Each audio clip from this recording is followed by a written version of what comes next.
अक्सर यह सवाल उठता है कि आखिर काफिर कौन है? क्यों काफिर कभी कामयाब नहीं होंगे? असली कामयाबी क्या है? एक मोमिन की असली निशानियां क्या हैं? अगर हम पूछें दुनिया का सबसे कामयाब इंसान कौन है, कोई कहेगा जो माल और दौलत का मालिक है, कोई कहेगा जो शोहरत और ताकत रखता है। लेकिन अल्लाह की नजर में कामयाबी क्या है?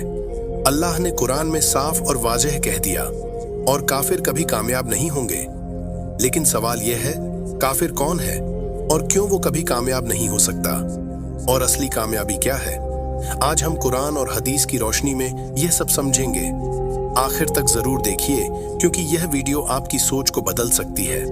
दुनिया का सबसे बड़ा धोखा यह है कि इंसान सिर्फ दुनिया को ही कामयाबी समझता है, लेकिन अल्लाह के नजदीक कामयाबी का एक अलग मयार है। काफिर का मतलब सिर्फ वो नहीं जो इस्लाम को नहीं मानता, बल्कि कुरान में काफिर उन लोगों के लिए भी आया है जो अल्लाह की बात को जानते हैं लेकिन उस पर अमल नहीं करते। जैसे जो अल्लाह की आयतों को सुनकर भी इनकार करते हैं, जो सच को छुपाते हैं, अपनी अना और अपने नफ्स की ख्वाहिश को फॉलो करते हैं, जो दुनिया को आखिरत से ज्यादा पसंद करते हैं। अल्लाह ने इन लोगों के बारे में कुरान में फरमाया, जो लोग कुफ्र करते हैं और अल्लाह के रास्ते से रोकते हैं, वो गुमराही में बहुत दूर निकल चुके हैं। मतलब न सिर्फ खुद गुमराह हैं, बल्कि दूसरों को भी गुमराह करते हैं। तो सोचिए, कहीं हम भी अपनी जिंदगी में अल्लाह की आयतों से मुंह तो नहीं मोड़ रहे? काफिर कामयाब क्यों नहीं होंगे? अगर दुनिया ही सब कुछ होती तो फिरौन, कारून, अब्बू जहल सबसे बड़े कामयाब लोग होते।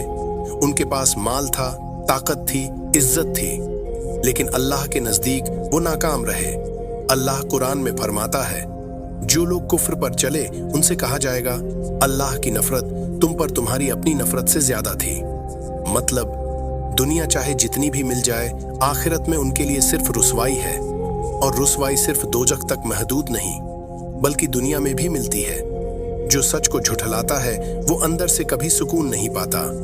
चाहे जितनी भी दौलत हो, अंदर का खौफ उसे चैन नहीं लेने देता। असली कामयाबी क्या है? तो अब सवाल यह है, असली कामयाबी क्या है? अल्लाह कुरान में बिल्कुल साफ जवाब देता है। बेशक मोमिन ही कामयाब है, लेकिन मोमिन कौन है?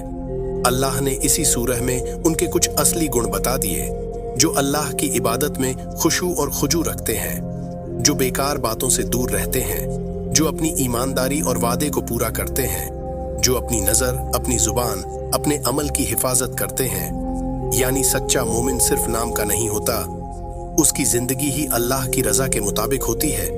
सोचिए, क्या हम इस लिस्ट में आते हैं? हम एक मोमिन कैसे बने? अगर हम सच में अल्लाह के नजदीक कामयाब बनना चाहते हैं, तो हमें अपनी सोच और अपनी जिंदगी को बदलना होगा। अल्लाह कुरान में फरमाता है, अल्लाह किसी कौम की हालत नहीं बदलता जब तक वो खुद को न बदल लें। तो अब हमारी जिम्मेदारी है, अपनी नीयत को साफ करें, अपनी जिंदगी में हलाल और हराम का फर्क समझें, अल्लाह से माफी मांगे और सच्चा मोमिन बनने की कोशिश करें। आखिरत में सच्ची कामयाबी सिर्फ वही है जो अल्लाह की रजा से मिले। आज एक फैसला करना होगा, हम दुनिया की झूठी कामयाबी के पीछे भागें या असल मोमिन बनने की कोशिश करें। कमेंट करें, या अल्लाह हमें सच्चा मोमिन बना दे। और अगर यह वीडियो आपके दिल को छू गई तो लाइक करें, शेयर करें और सब्सक्राइब करें। अल्लाह हम सबको असली कामयाबी की राह दिखाए। आमीन।